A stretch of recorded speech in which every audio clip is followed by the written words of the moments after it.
Watch a complete bedroom lighting design in 2 minutes. The bedroom is a place for rest and relaxation. So this is how the lighting should be designed. First is the ambient lighting. One thing to be clear about is, it's best not to have any exposed light sources in the bedroom. Indirect lighting should be the take precedence I mentioned in a previous video.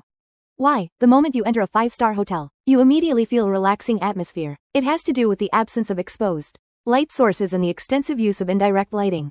Using an inward reflecting light strip on the ceiling allows most of the light, after a single reflection, to illuminate every corner of the room.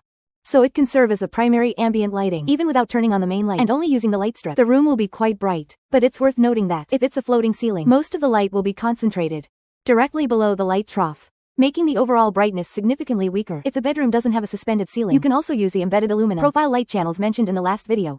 I don't recommend using chandeliers or ceiling lights for ambient lighting, because when you lie in bed, for example, while using your phone, the light from the ceiling lamp will shine directly into your eyes, which is very uncomfortable. Next, look above the bed end stool. There are 3 deep cup anti-glare spotlights. They serve 2 purposes. First, to illuminate the bedding. Second, to break the monotony of a fully indirect lit space.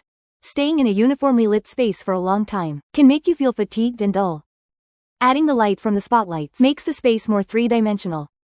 Then, there are 2 wall lamps in the bedside area, perfect for when you're using your phone at night. They protect your eyes while also decorating the space. You can also turn on the wall lamp when getting up at night. It won't disrupt your sleepiness with a harsh glare. If you have a floating bed, you can also add a light strip underneath it. It's best if it has a motion sensor. Turning on when you approach and off when you leave strikes a perfect balance between practicality and aesthetics. Lighting in other areas, like curtains or glass wardrobes, is more about aesthetics. Add them if you want it to look nice. But it's fine without them. Because the bedroom's function is very pure, it's just for resting. Therefore, practicality is much more important. Of course, if you can balance aesthetics as well, that is naturally even better.